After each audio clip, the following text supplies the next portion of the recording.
Good evening and welcome everyone to our first virtual field day. Noting the time of day, I think it's perhaps apropos to think of this as an appetizer or an entree to these cropping projects. We cannot go into them. These are not going to be really in-depth deep dives into these projects. They are to give you a general overview and feel of the work that's been undertaken in northern Queensland in terms of broadacre cropping. Both GRDC and the CRCNA understand the importance of investing in RD&E in creating and driving profitability for Australian producers. The GRDC's purpose is to invest in RD&E, research, development and extension, to create enduring profitability for Australian grain growers.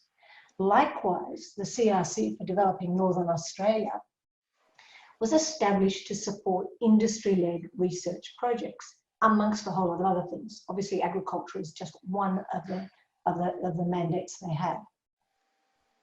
Both organisations understand that we need to improve competitiveness, profitability and sustainability of the Northern Australian economy. That's really the driver of the CRC.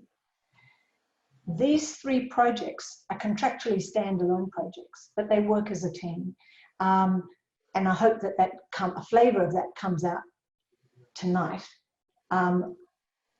It is important that we focus on reducing duplication and fragmentation.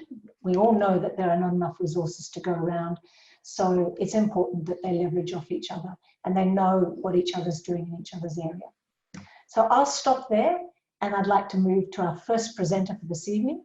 So over to you, Tony Matchett from Savannah Agricultural Consulting. Thanks very much, Bronwyn, and good evening, everyone. So I'm going to spend the next 15 minutes talking about the project that Savannah Ag Consulting is managing, which is developing an oilseed industry for Northern Australia. This is one of the projects that we currently operate as industry partners and across the range of grains that are available to us to help industry and growers develop more diverse and sustainable productive farming systems in the north. So just to acknowledge in our project, in the oilseed project, we have the CRC for Northern Australia and GRDC, which is fantastic. Savannah Ag Consulting, which is our company, as I said, supporting industry development in the north. And then we've also closely engaged with some of the major partners or players in the north for our part of Queensland, which is the Tablelands, the Coast and the Lower Cape, which is MSF Sugar, Martin Arnold, who runs M&M cropping at Lakeland, and Ryan Global that run Olive Ale Station at Laura. So this project started 12 months ago, and so tonight we're going to be running through some of the trials from last year, what we're doing at the moment and where we're going to in the future. Before I go through the various crops and what we're trying to achieve, I just wanted to acknowledge our seed technology partners across the whole range of oilseeds that we're looking at, and notably pick out a few that have been really supportive of getting this project online and operating as well as it has. And, the first one would be Rock Hudson and Michael from Go Resources with the new Super High Lake safflower program. And also currently in the ground, and we start our harvest of the soybean trials tomorrow, is Marianne Salvetti from North Queensland Tropical Seeds supplying us with the soybean genetics for that program. I also wanted to note that with our winter crop trials that we're starting to plant this week, Trevor Adel from Adel Farming at Mareeba, he's our new partner for running our small plot trial program and pre-commercial evaluation of supply chains just at Mareeba. So that's a great partnership between this project and getting it to the grower level to deliver really good results. So I wanted to quickly have a look at the previous year in review, where we've been for the last 12 months and what we've seen, and then move into some of the particular crops that we've been investigating and some of the key outcomes so far. So we successfully ran a range of winter and spring crop trials back in 2019, and we'll go through those results. And we've currently got a range of variety trials on soybeans and sunflowers based at Lakeland and Laura up in the Lower Cape, across the tablelands, and then on the North Tropical Coast around Cairns and down as far south as Innisfail. So we're looking at a whole range of different environments that create their own challenges and opportunities and unique situations. And we also have ongoing a small project looking at harvest management of a pre-commercial sesame crop.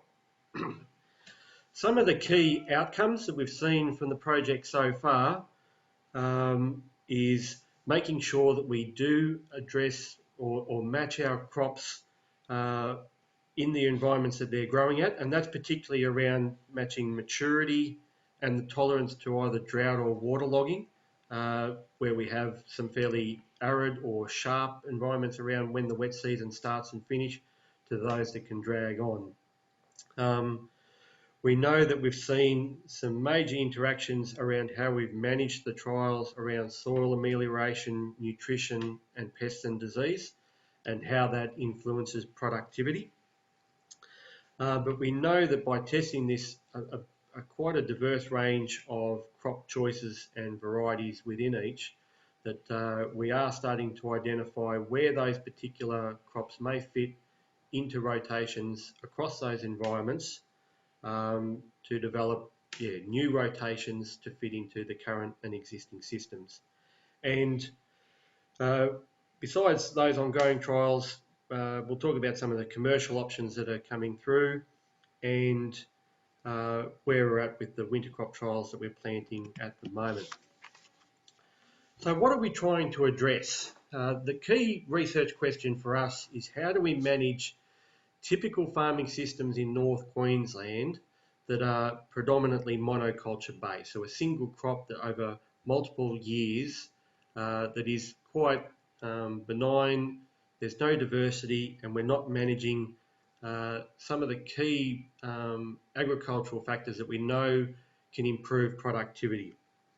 And we've seen in, say, for example, sugarcane, a plateau or a yield decline in that farming system due to some factors around pathogen increase, compaction, organic matter depletion, soil acidification, reduced fertility of the soil, that's led to some soil degradation factors. We also know that if we're focused on just one particular crop, we're heavily influenced by market volatility in that commodity, and any legislative or regulations that come around how that particular crop can be grown and managed. So we're looking at ways that we can address this problem of a system that needs diversity and sustainability built into it. So what we're trying to do about it is to create opportunities or present solutions that fit into a diverse and extended fallow rotation that can improve productivity longer term. And we're investigating how the various oilseeds crops that we're looking at that fit into various planting windows, crop cycles, and whether they're suiting irrigated or rain-fed environments, what role they play in delivering improvements to things like soil chemical, physical or biological things like reducing pathogen load or improving the healthy, diverse soil biota that we know is important, bringing cash flow into our farming system during the fallow cycle, ensuring that we utilise our inputs as efficiently as possible, and making sure that we're creating value in the supply chain through supporting other industries, whether that's the feedstock industry or ways that we can support new and emerging industries, whether that's human consumption or even aquaculture. So why is this work important? It's important that we provide growers solutions that add value to and de-risk their business. We ensure that potential crop options have been evaluated locally so that we know that they're adapted. We can bring in those stakeholders to develop markets and supply chains, and make sure that we do the R&D on a small scale before we take it to the grower commercial level to deliver outcomes that are going to be sustainable and work. So running through, first of all, the winter crops quickly that we looked at. Safflower for me is probably one of the most exciting oilseed crops that are going to be a new part of the Northern Australia farming system. Last year's trials, we focused on some of the management around row spacing and density of the super high oleic safflower. And I'd urge you to Google Go Resources to have a look at that particular project and how they're bringing the new safflower genetics to the market. We've been running trials on this for the last 3 years and getting really good results and proving its benefit in the system of being a drought-tolerant crop, a big, strong, deep taproot to break compaction, but then also noticing so that for future years we're addressing some of the key constraints, which are making sure that we get things like soil pH correct and also timing of sowing to get the maximum out of this particular crop. And another good reference, a GRDC reference, is their Grow Notes package, which has some excellent information. We're just developing that with a Northern Australia focus. And this year, with some of our partners, we'll be looking at testing some of the processes through the value chain, some pilot oil pressing and delivering of oil to the market to test to make sure that we can deliver a profitable safflower industry to the north. So really keep a close eye on safflower. Linseed was another one that we've had a look at and continue to work on. It presents, again, some opportunities around diversity and how it interacts and suppresses diseases in the soil, and has some really strong aspects around market fit. And it also delivers opportunities for us to change and provide robust weed control in our farming system to manage issues around herbicide resistance and making sure we're changing our chemistry in that system. So we've been looking at different varieties and planting densities again. This year we'll be continuing that work and taking it to pre-commercial levels.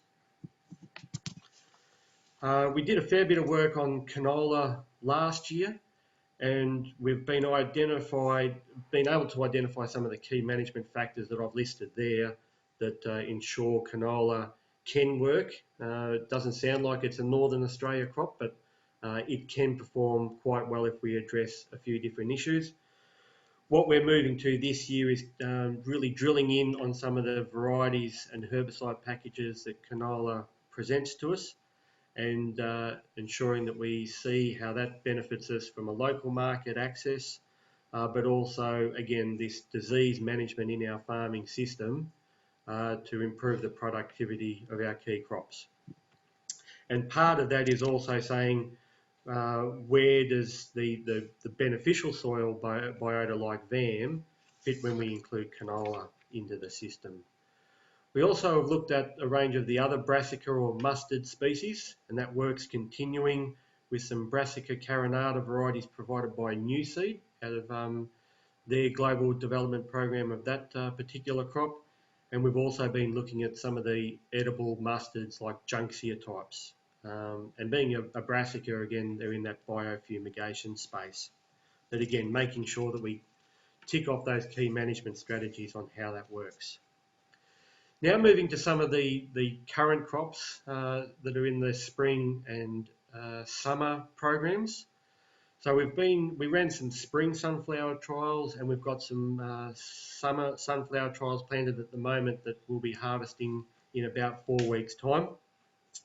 And these, I think, have a really good fit, particularly in some of our wetter environments where we can slot in sunflowers with some of the new varieties that have some herbicide tolerances built into it.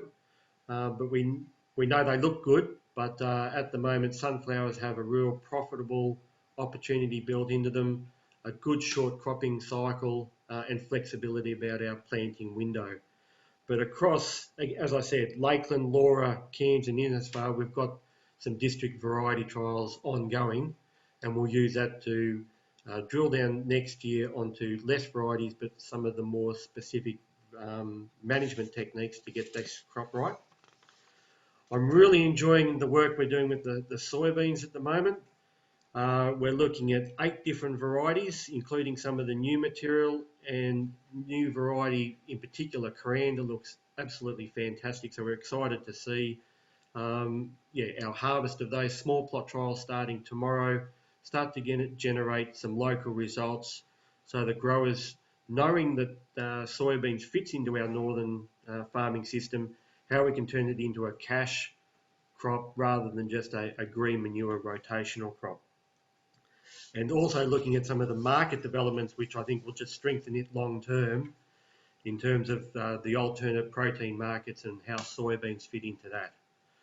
So what's next for our project? For the soybeans, we're going to focus in on specific varieties once we get this year's yield results in, and look at some of the more specific management techniques.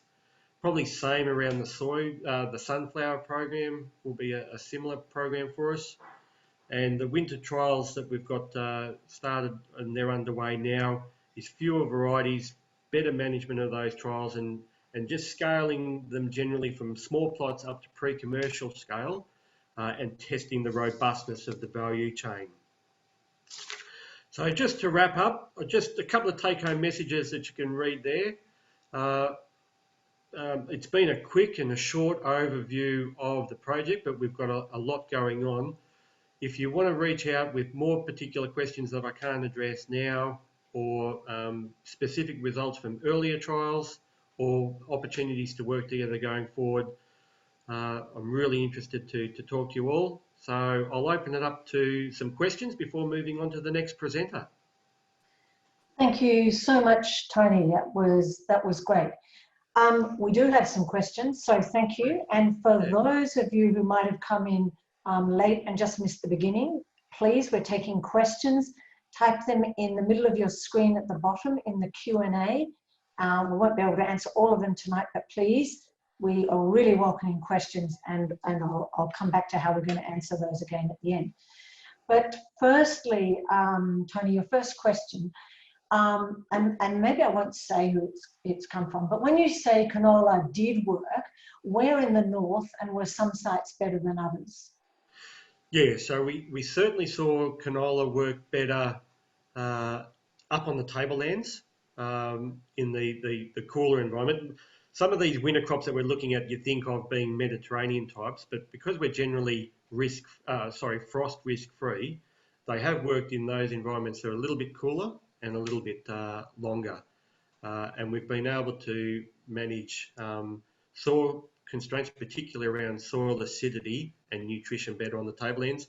We've got some work to do on the coastal fringe, but I still think that they do have a role to play, particularly if we've got a local market into the stock feed sector. Okay, thanks, Tony. Another question, and this came in prior when people were registering, what are the major considerations rainfall opportunities? How do you factor in monsoonal events and their influences on yield and harvest windows? So I think that's about timing.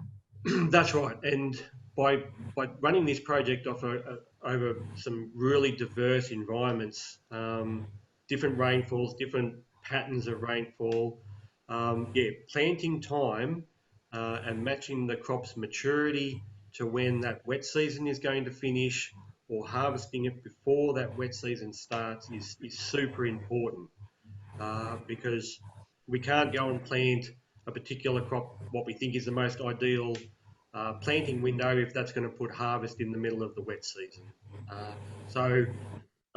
Somewhere like the wet tropical coast, where we seem to be planting our summer crops a little bit later so that we're deferring our maturity into the driest part of the year. But then also trying to manage that for when we're coming out of the existing crop cycle and saying, when do we need to get back into that crop? And by having 8 or 10 different oil seeds to slot them into different environments, different farming systems and concepts for when the grower wants to exit the cane rotation and get back into it. It's a big consideration. So each case will be a single scenario, but I think we can answer each one of them with a single solution that won't be specific to everyone. Okay, thanks, Tony. It sounds like flexibility and agility is just going to be crucial in the north. Like I think so. Yeah, definitely. Yeah. Okay. Another question. Thank you for that.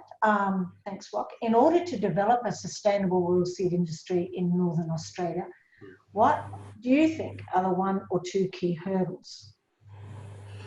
So I think, given our location and our existing markets, I think to really take it forward, we need to think about the infrastructure and the value-adding capability that we have or need in the north to deliver.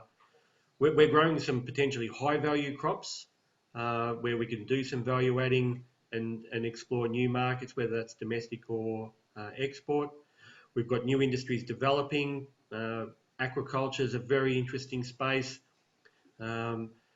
Things like that, I think if we can better understand which industries are our key focus, how we're going to participate in them, but I think our key challenges is getting the right crops, the right genetics, but then the supply chain infrastructure and processing to maximise the farm gate value of those crops we go with.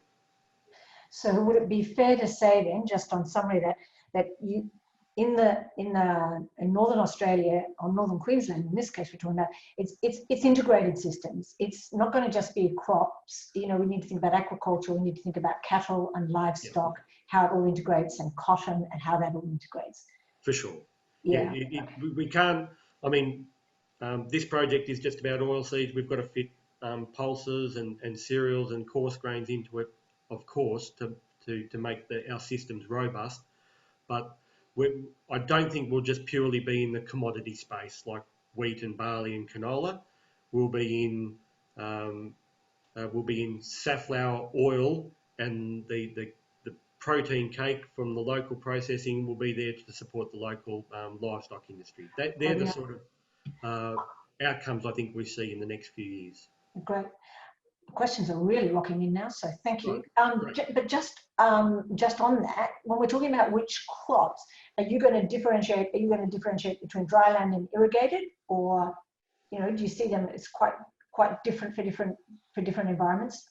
Yeah, different environments and different farming systems. So where we have the opportunity to integrate irrigated agriculture and expand our winter and spring crop choices and better then match our rotation to available water. Yeah, every farming system is going to be unique. The one thing that stands out in all of them is it has to be diverse and sustainable, and that's what we're trying to find, is those solutions to that. Rightio. I think maybe one more question, or because I'm looking at the time, I think we've got time for one more. Have you noticed? It's very hard not to comment on who's sending these questions in. Is it names from long ago? Have you noticed a large difference in phenology across regions for all the oilseed crops in the different environments? Absolutely, yeah. So tomorrow we're harvesting soybeans at Lakeland that were planted 2 weeks after irrigated soybeans at Walkerman, and we could be harvesting dryland soybeans at Cairns on Friday. So yeah, the different environments and soil types and latitudes is significantly influencing the crop cycles and all of that. So yeah, it's a big change for sure. Thank you very much, Tony. Really appreciate that. And thank you to the participants for sending in their questions. Keep them coming in because we'll capture them all and we will answer them all, not necessarily tonight. So thank you, Tony. I'd now like to introduce Lance Pendergast, and he's going to be talking again about broadacre cropping in Northern Queensland. Over to you, Lance. Yeah, good evening, folks. What I'd just like to say right at the start here, that what you'll see through this presentation relies on the expertise of two fellows, Laurie Owens and Charlie Nastasi, who have been doing all the hard yakka on the trial sites. So in the presentation, I'll run through why and how we are conducting the research trial, provide an update on how the work is progressing and what we've learnt so far. I'll also detail the value of this work and comment on what is ahead of the project. In terms of where the project is, it's situated on the Gilbert River, in the Gilbert River catchment, obviously. The trial site itself is situated on Forest Home Station, which is 50 kilometres west of Georgetown. We're not starting at ground zero, as there's a history of cropping in the region going back beyond 10 years. Although this has been relatively limited, both in terms of players and crops grown, there are several landowners who currently produce profitable yields from their cropping operations. Researchers certainly have plenty to learn from these operators, as they've already identified and resolved a range of challenges. Additionally, they're well equipped to advise on where research focus will be of most value, and their willingness to participate on the stakeholder reference group is very much appreciated. There's a need for exploration of potential options that can play a role in developing integrated cropping systems. This project, which is conducted in conjunction with the two other research projects presenting today, has an overarching goal, and that is to contribute to the development of a profitable and sustainable cropping sector in the Gilbert River region and in Northern Australia in general. The project's been designed to enable evaluation of the performance of crops identified as having potential and to identify which varieties do best under specific conditions. We know that this process will involve a range of challenges with each crop, and therefore it'll provide opportunity to contribute towards developing agronomic packages for the production of these crops in this environment. The 4-hectare replicated cropping trials are embedded within a recently established 11-hectare trial site that's exclusion fenced, equipped with irrigation infrastructure, monitoring instrumentation, storage, and set up to receive mobile reception. A neighbouring field, partially covered by a centre pivot, that was uniformly planted to cotton, providing the opportunity to compare irrigated versus rain-fed production. Both have already highlighted issues that need to be addressed. The replicated trial this season is all irrigated. In previous years, we've included rain-fed systems, and we anticipate returning to this approach next season, as it not only provides valuable data, it's also an excellent opportunity for people to be able to observe and compare the difference. The trials this season consist of 2 varieties of mung bean, Crystal and Jade, 2 varieties of soybeans, Hayman and Mossman, and 3 Sycot Bulgard 3F variety cotton. The cotton includes a growth regular treatment wherein we're continuing evaluation of potential use of the Broadacre growth model, which was developed by Steve Yates and Paul Grundy as a means to monitor excessive vegetative growth and to schedule PICS applications. There's also a trial of sesame, 2 black and white included on the site. However, this is funded by the National Sesame Agronomy Project, led by the previous presenter, Tony Matchett. I'll start off with this rainfall graph. There was a late start to the wet season, although the use of the term wet season's a bit dodgy this season. There was no rainfall until late January, which meant a severely depleted soil moisture profile. As the sandy loam soil of the trial site is prone to structural degradation if cultivated too dry, field prep had to be delayed until the rains in late January. This dry lead-in also made pre-plant weed control virtually impossible. So the implications, a delayed planting, although still within what we regard as a viable window, and tricky in-crop weed management issues. The project has been designed to showcase crop performance and agronomic practices, to facilitate linkages with existing grain research and information networks, and to accelerate adoption of appropriate cropping practices and cropping capability. The aim is to contribute towards a knowledge base that enables better informed investment decisions in northern Queensland cropping systems. In terms of what next, we'll be collating, analysing and disseminating the results once the crops have been harvested. And this will be done via trial reports, newsletters and webinars. The stakeholder reference group will review the outputs of this season's trial and aid in the planning of the next season's trials and on-farm demonstration work. We intend to expand the number of on-farm demonstration sites and are seeking expressions of interest from other landholders in the region. We'll be continuing the regular interaction with the other cropping research projects in the region, thus ensuring enhanced value from the CRCNA GRDC investment. Three take-home messages. Site preparation is critical for timely planning and effective weed management. Seasonal conditions can significantly disrupt the best laid plans.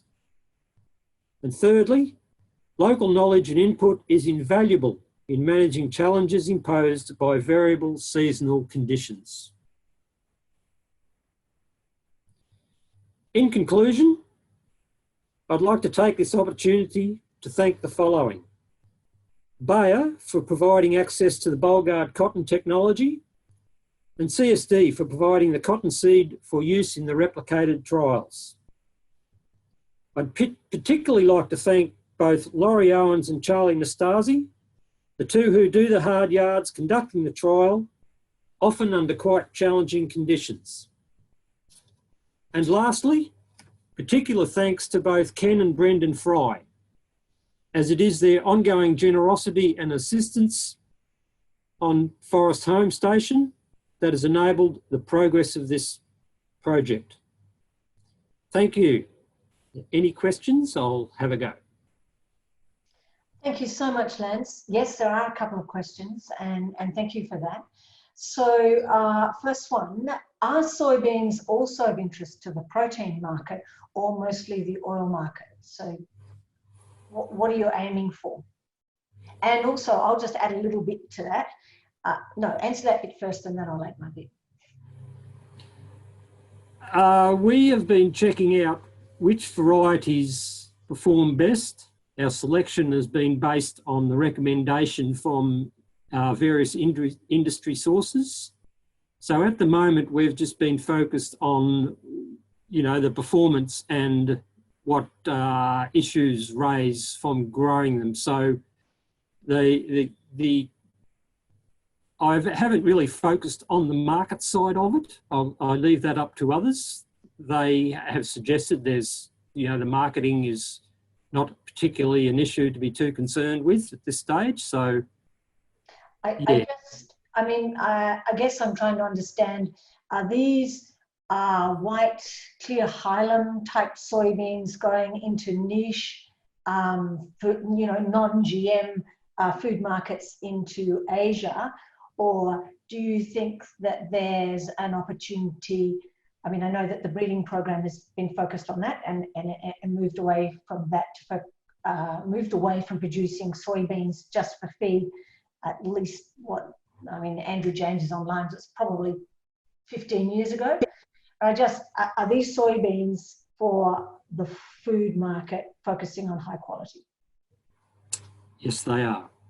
Right. Okay. So okay. All right. Because I just think, well, maybe there is an opportunity if we're talking about integrated systems with cattle, going back into soy for, you know, for the feed market, but as opposed to the food market. But that's just a summation. I'm just trying to now look at other questions as we go. Okay, nice to have you online, Ian. What yields are you looking at on the new munging varieties for 2020? So what are you trying to hit? Well, given they're irrigated, we're hoping to exceed 2 tonnes per hectare. All right, yeah. Okay, cool. And that's somewhat based on the previous 2 years where we have been up around those marks, and we're hoping that these 2 varieties, which have been bred for suitability for this particular environment, we will have even better yields. Yeah, okay. Another question, one dear to your heart, I think, Lance. How important do you think exclusion fencing is to the success of the crop? Is the cost of this a potential barrier? Exclusion fencing is seriously important in terms of trial work. I am not sure, given the costs of exclusion fencing, that it's going to be compatible with commercial broadacre farming. I suspect there will be more the strategy will be more of trying to keep incursions to the perimeter of your crop, because the cost of this exclusion fencing is fairly prohibitive when you start talking about hundreds of hectares. Yeah. But it is certainly vital in terms of a trial site, because a replicated trial area, for example, can be obliterated, wiped out in a matter of days. So, understand that. So, and maybe you mentioned this, my apologies if I was too busy looking at questions. Would you like to just comment on what are the main pests in terms of, you know, when people talk about exclusion fencing, I automatically think of pigs and kangaroos, but would you like to say what they are? You're very close. Pigs and wallabies, in fact. All right, okay. Pods and the pigs are the main issue. The wallabies in particular, you know, they will zero in. If you've got a lovely green little patch in the middle of what turns into a dry season where everything else dries off, they will zero in on that big time. So they are the main problems. We haven't, fortunately, had any issues with bird life. So this is going into the 4th year of my experience trial working up there. And yes, we haven't had any problem so far with birds, but touch wood. And then when you get scale, maybe that becomes less of an issue. Last question for you, Lance. So this is from someone who's doing some research on pigeon pea physiology and breeding, focusing on northern Queensland. And it says, do you think, well, I guess the question is, how do you see pigeon pea fitting in? Oh, I think pigeon pea will fit in very well.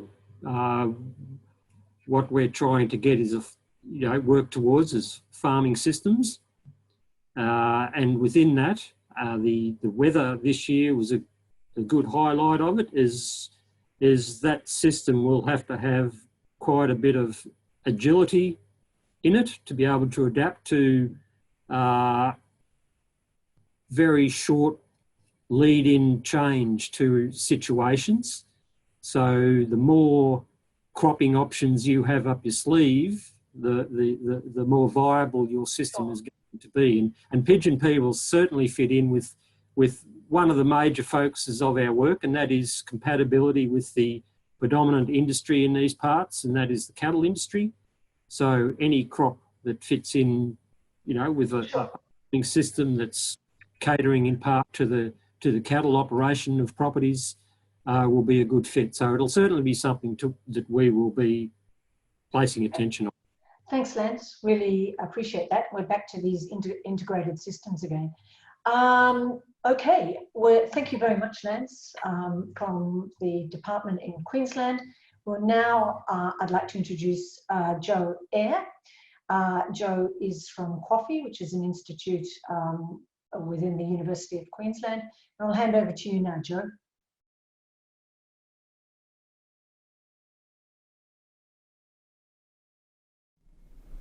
Hi, I'm presenting on behalf of the implementing team led by the University of Queensland, QAFI, in collaboration with DAF Queensland and Northern Gulf Resource Management Group. In this project, growers and industry drive the RD&E activities to identify the best crop and management options that bridge gaps between the present and potential yields. So it's critical that we acknowledge our industry partners that together build input and output markets and policy framework required to realise this potential. In addition to those already mentioned, the signatory partners on our project include the Northern Gulf Resource Management, Radical Seeds, AgForce, Alders and participating farmers. We'd also like to acknowledge the significant contributions from Pioneer Seeds, Waratah Fencing and the statisticians in DAF. Thank you. In 2019, we interviewed farmers, input suppliers and community stakeholders on their vision for cropping in Northern Australia and the constraints. With participating farmers, the Irrigated Pulse and Oilseeds project, we designed a complementary research program to address these common problems. In 2020, our research trials focused on understanding the lack of adapted germplasm for semi-arid tropics and poor rainfall harvesting and soil fertility issues. This season, we co-designed on-farm trials with participating farmers and industry in the Gilbert catchment and north central Queensland. In both of those locations, we had 2 farms where we sowed a research-managed germplasm adaptation trial in small plots, very intensively monitored. Alongside these trials, we had much larger farmer-managed trials that investigated crop-livestock integration, large variety strip trials, and crop nutrition options. This season, we identified trial sites and characterised the soil at each site. Across all of the sites, there are very many different soils, but I would like to focus in this presentation on one region in the Gilbert catchment that covers a substantial proportion of the cropping land. What you can see on the left-hand side is a sorghum underneath a sorghum crop near flowering, where the roots are only 25 to 30 centimetres deep.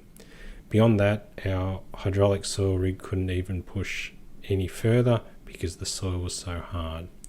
However, just 50 metres down from this site, we have a very different site management, and our soil coring rig easily pushed cores to 2.5 metres. Subsequent soil analysis came back showing no subsoil constraints. However, the particle size distribution, the amount of sand, clay and silt in this soils, is known to have a poor soil structure, limiting the water infiltration. So we know that if we can increase water harvesting, get the roots down, accessing that water all the way down to 2.5 metres, we'll be able to increase our yields and, importantly, in the low rainfall seasons, decrease the number of crop failures. So our core activity of de-risking cropping in northern. We know a lot about rainfall harvesting and has been very well documented across the semi-arid tropics. This graph here shows the typical seasonality of the semi-arid tropics, where we have a wet season, a dry season and a hot season. Across these seasons we have very different activities, including land preparation, sowing, fallow management, harvesting, grazing. Interventions known to improve rainfall harvesting in these environments begin with repair of that hard soil surface through cultivation, including deep ripping, and the addition of soil amendments. Soil amendments are also used to stop the soil from resealing and allowing that water to infiltrate. Any engineering of the landscape that slows the movement of runoff water across the surface through ponding or terracing also slows the rate of drying and prevents that resealing.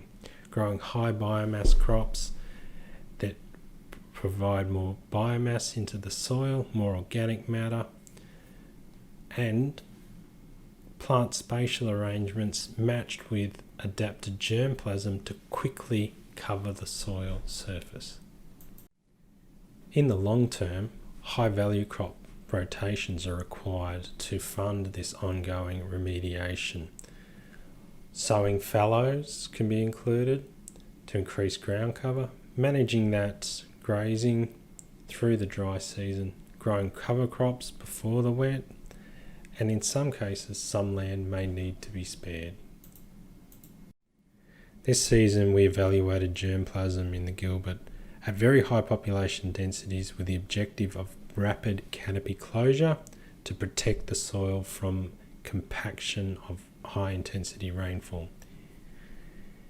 For grain sorghum, we evaluated 45 entries across 3 sites. These entries included hybrids commercialised in the south, as well as pre-commercial hybrids with characteristics we believe suit this region, including early vigour, drought tolerance and early maturity. All the maize and forage sorghum hybrids were commercialised in the south. In this trial, we targeted 1 plant population density. However, seed quality resulted in a wide range of established plant population densities.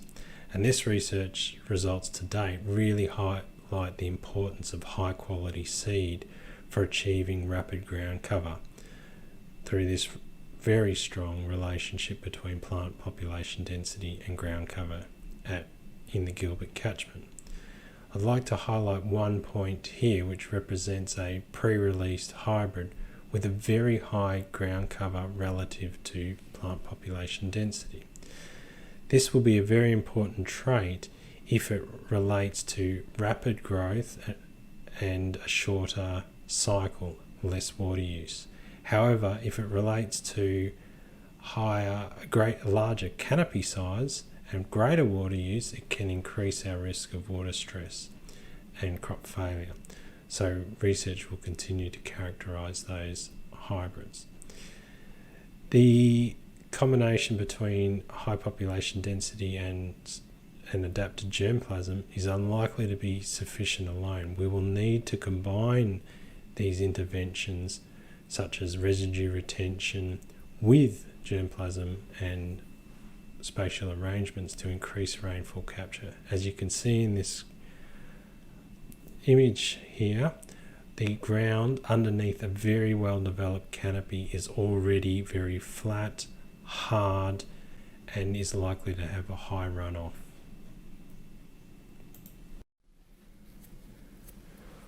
These are aerial images of some of the plots with very similar number of established plants but very different canopy size. On the left you can see very rapid canopy development, on the right you can see very slow canopy development. Pre and post emergent herbicides controlled all the weeds we counted so far in maize, grain sorghum and forage sorghum. However, weed management in the integrated crop livestock mixed cropping systems has been very challenging. The recent incursion of fall armyworm across northern Australia has been devastating at some sites with almost a complete crop loss. At other sites it's almost inconsequential. Research is continuing to understand the role of host plant resistance, chemical and biological control, as well as their interactions with the cropping system, ambient temperatures, crop stress. Vertebrate pest pressures throughout the Gilbert are very high. Without this exclusion fence, it would be impossible for us to measure yields off small plot trials. So far, we've learnt that the physical properties in the soils limit rainfall harvesting, but we know they can be managed. The specific interventions that increase profits and decrease risks in this mixed livestock system are what we will focus on in the remaining seasons of this project. We know that there is sorghum germplasm available and seed quality is important. We must be able to get our emergence close to our target for early ground cover and rainfall harvesting. At the end of the season, we'll compile all the data and analyse it. then reevaluate in collaboration with our partners and the other participating projects what we need to do next. But that's likely to include the integration of water harvesting technologies into the existing germplasm for semi-arid tropics trials.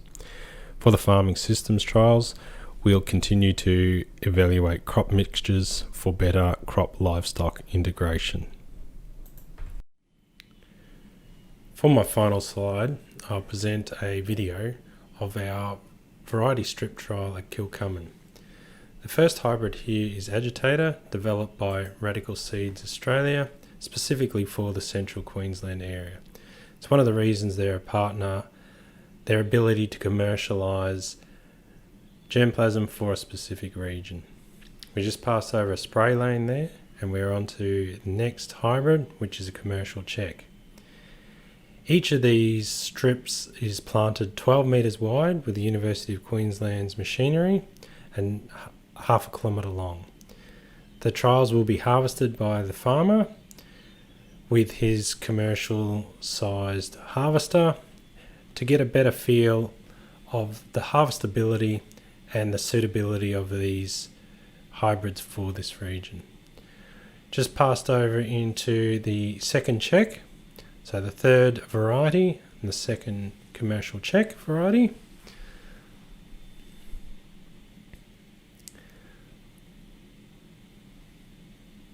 In these trials, the size allows us to evaluate how these hybrids would perform in a commercial field, right beside our small plots trial, which is situated on the far right hand side of the view. We're now on to a fourth hybrid. This hybrid is a hybrid specifically developed by Radical Seeds for a target market that pays a premium. So the idea that we have a very water use efficient crop with a premium price. We're now passing a third check, which didn't perform very well.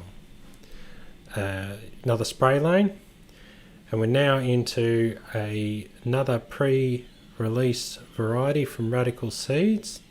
This hybrid has very good characteristics which we believe will suit Northern Australia. Note the small canopy size relative to the large panicles. The panicles are well clear of the canopy, making it easy to harvest, and it should also have a high harvest index, ratio of grain biomass to total biomass, and good water use efficiency.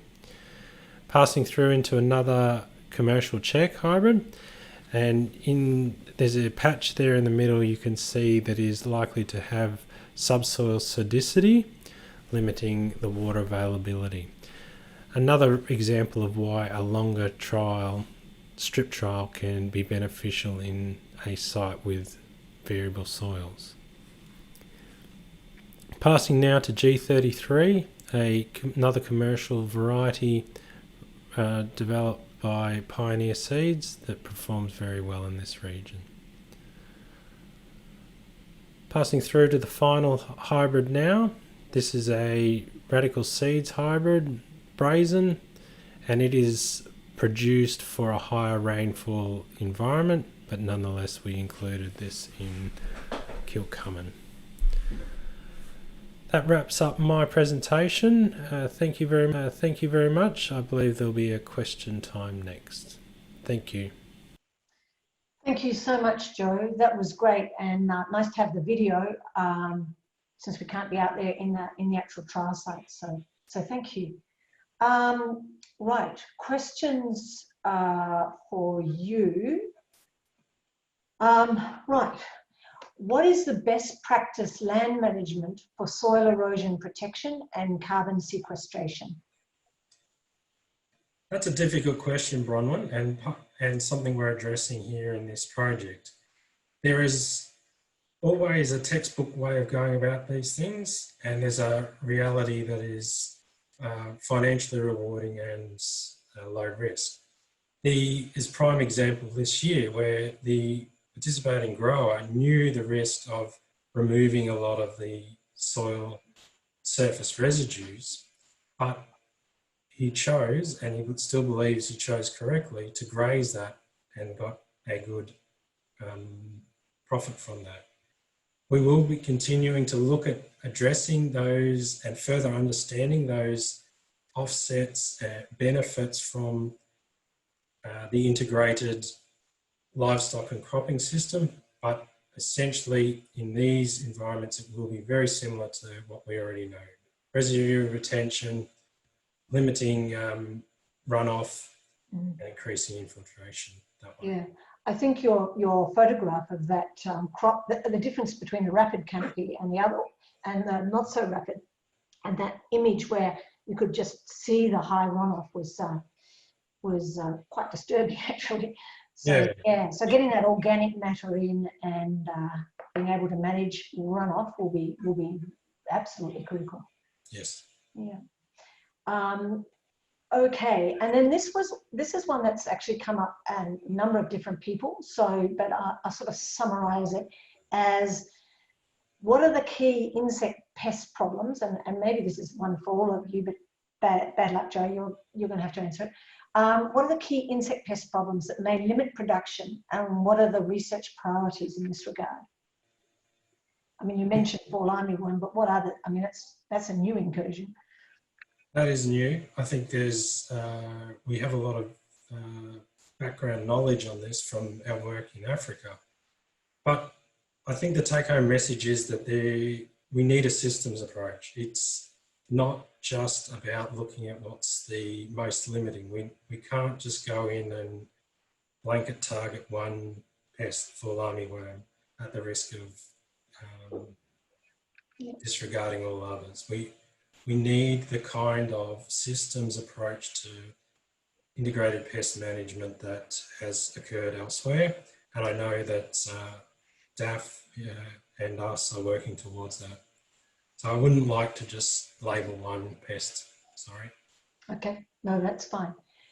I am now looking at my screen. It's just ticked over past 7 o'clock. And I said at the start that we would keep this to 1 hour. So we're going to do that. So thank you, Joe, for answering those questions. No worries. Before we sign off, just take a minute of your time, please, people, and particularly for people who came on late, you might find this useful.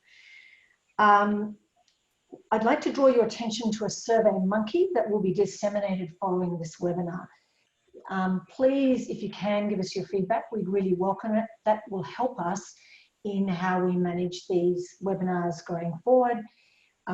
If we need to keep doing them, and what we can approve, we can improve, and so feedback's appreciated.